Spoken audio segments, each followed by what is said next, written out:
চট্টগ্রাম দক্ষিণ জেলা বিএনপির সাবেক আহ্বায়ক আলহাজ মোহাম্মদ আবু সুফিয়ান বলেছেন, নেতাকর্মীদের জিয়ার আদেশে আদর্শবান হতে হবে। যারা এই মহামানবীর আদর্শ ধারণ করবে তারা কখনো চাঁদাবাজি, দুর্নীতিতে লিপ্ত হতে পারে না। শহীদ রাষ্ট্রপতি জিয়াউর রহমানের স্মৃতি ধারণ করে দেশপ্রেমে সকলকে এগিয়ে আসতে হবে এবং জনকল্যাণে কাজ করতে হবে। আমি মেজর জিয়া বলছি। 19 জানুয়ারি রবিবার উপজেলার একটি কমিউনিটি সেন্টারে বলখালী উপজেলা ও পৌরসভা বিএনপির সহযোগী অঙ্গ সংগঠনের উদ্যোগে শহীদ রাষ্ট্রপতি জিয়াউর রহমানের 89তম জন্মবার্ষিকী উপলক্ষে দোয়া ও শীতবস্ত্র বিতরণ অনুষ্ঠানে প্রধান অতিথির বক্তব্যে এসব কথা বলেন তিনি। আবু সুফিয়ান বলেন, শহীদ রাষ্ট্রপতি জিয়াউর রহমানের মতো মহামানবের জন্ম না হলে বাংলাদেশের স্বাধীনতা ইতিহাস কী হতো তা ভাবার বিষয়।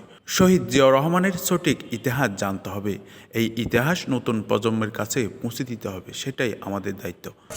আজকের এই দিনে ওনাকে আমরা গভীর শ্রদ্ধার সাথে স্মরণ করি, কারণ এই মহামানবের জন্ম না হলে বাংলাদেশের স্বাধীনতার ইতিহাস কি হতো সেটা আমরা চিন্তা করো।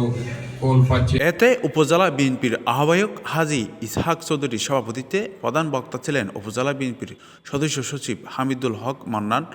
বিশেষ অতিথি ছিলেন শাকপুরা ইউনিয়ন বিএনপির সভাপতি আজম খান, যুগ্ম আহ্বায়ক আক্কাস খান, শাহ আলম, সারোয়াতলী ইউনিয়ন বিএনপির সভাপতি প্রকৌশলী এস.এম. তারেক, পৌরসভা বিএনপির যুগ্ম আহ্বায়ক শেখ মনিরুল ইসলাম, আমুসিয়া ইউনিয়ন বিএনপির সভাপতি আবু সিদ্দিক, কদুরকিল ইউনিয়ন বিএনপির সভাপতি কফিল উদ্দিন, করলডেঙ্গা ইউনিয়ন বিএনপির ভারপ্রাপ্ত সভাপতি সুলেমান মেম্বার, কদুরকিল ইউনিয়ন বিএনপির সাধারণ সম্পাদক সাইফুদ্দিন, শাকপুরা ইউনিয়ন বিএনপির সাধারণ সম্পাদক পিয়ার আহমদ, করণদ্বীপ ইউনিয়ন বিএনপির সাধারণ সম্পাদক এমদাদ আনসারি, উপজেলা বিএনপির সদস্য জামাল উদ্দিন, দক্ষিণ জেলা যুবদলের সহ সভাপতি ইসমাইল হোসেন, যুগ্ম সম্পাদক সাইম হোসেন টিটু, উপজেলা যুবদলের সদস্য সচিব মহসিন কুকন, গোলাম হোসেন নান্নু, জাহেদুল হক রাশেদ, বলখালী উপজেলা স্বেচ্ছাসেবক দলের নূর হোসেন, পৌরসভা স্বেচ্ছাসেবক দলের সদস্য সচিব ইব্রাহিম চৌধুরী, নজরুল ইসলাম, নুরুল আফসার, দক্ষিণ জেলা ছাত্র দলের সদস্য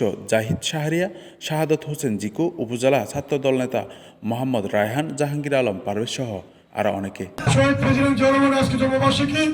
আমরা জানেন বিগত 17 বছর আমরা ঠিক এইভাবে কোনো জায়গায় শহীদ প্রেসিডেন্ট জিয়াউর রহমানের জন্মবার্ষিকী পালন করার সুযোগ আমাদের ছিল না। না হলে হয়তো বাংলাদেশের স্বাধীনতার ঘোষক আমরা পাইতাম না। সেই হিসাবে আজকে ওনার 79তম জন্ম তারিখ হিসাবে আমরা আজকে বাংলাদেশ জাতীয়তাবাদী দলের পক্ষ থেকে, বলখালী উপজেলা বিএনপির পক্ষ থেকে আমরা আবু সুফিয়ান ভাইয়ের নেতৃত্বে